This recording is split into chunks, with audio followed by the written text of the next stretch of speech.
पंढरपुरात कार्तिकी यात्रेची शासकीय महापूजा मोठ्या भक्तिभावात संपन्न.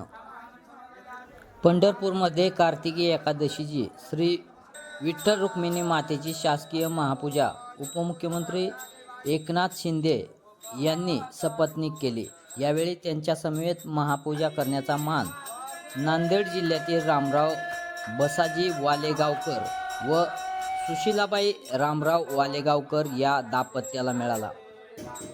शेतकरी, कष्टकरी, वारकरी तसेच लाडक्या बहिणीच्या आयुष्यात सुखाचे, समाधानाचे, आनंदाचे दिवस येऊ दे. महाराष्ट्र विकासाच्या बाबतीत कायम सर्व क्षेत्रात एक नंबर राहू दे असे साकडे विठ्ठलाला उपमुख्यमंत्री एकनाथ शिंदे यांनी यावेळी घातले आहे.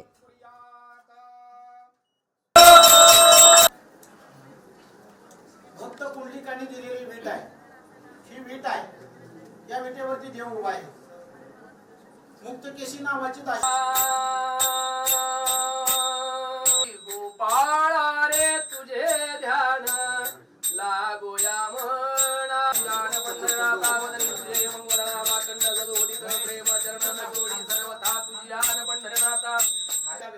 रूपम रूपमिति प्रतिरूपम रूपावलोकनम समर्पयामि.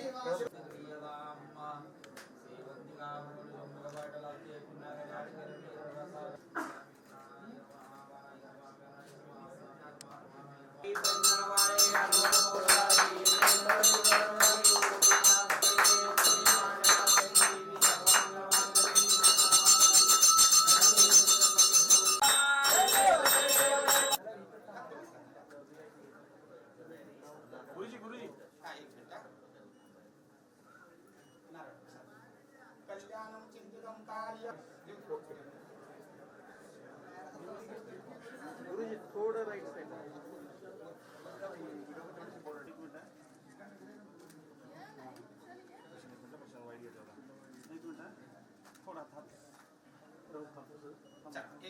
काय साकडं घातलं? सध्या महाराष्ट्र खरं संकटात आहे.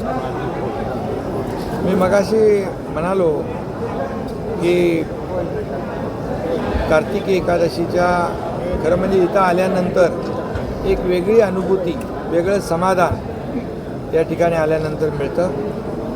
कार्तिकी एकादशीनिमित्त पांडुरंगाची विठू रखुमाईची पूजा करण्याचा मान संधी मिळाली.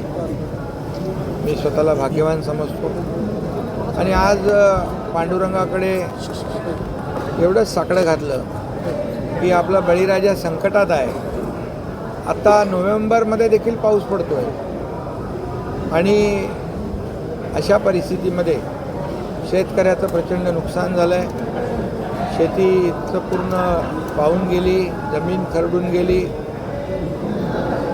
दुभती जनावरं वाहून गेली, घरांची पडझड झाली.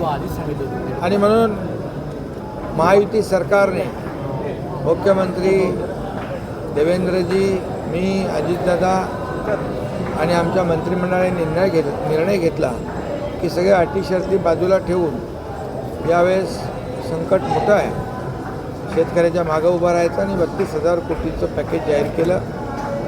आणि आम्ही सांगितलं होतं की शेतकऱ्याची दिवाळी काळी होऊ देणार नाही.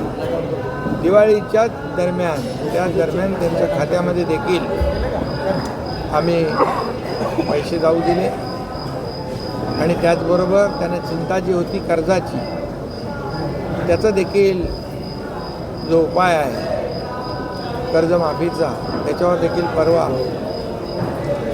आम्ही सरकारने निर्णय घेतला की कर्जमाफीसाठी समिती नेमली आहे. त्याची शिफारस एप्रिलच्या पहिल्या आठवड्यात येईल आणि जून 30 पूर्वी तोही निर्णय आम्ही घेण्याचा निर्णय घेतलेला आहे. त्यामुळे पांडुरंगाकडे शेतकरी, कष्टकरी, वारकरी, आमच्या लाडक्या बहिणी सगळ्यांच्या जीवनामध्ये सुखाचे, समाधानाचे, आनंदाचे दिवस येते. महाराष्ट्रावरचं सगळं संकट दूर होऊ दे, सगळी अरिष्ट दूर होऊ दे आणि महाराष्ट्र कायम सगळ्या क्षेत्रामध्ये नंबर 1 राहू दे. दुसरं आमचं काय मागणार? सर, ज्या पद्धतीनं विठ्ठलाकडनं ऊर्जा घेऊन चाललेलं आहे, हे संकट दूर होतील, पण विरोधक ज्या पद्धतीनं राजकीय संकट आणायचा प्रयत्न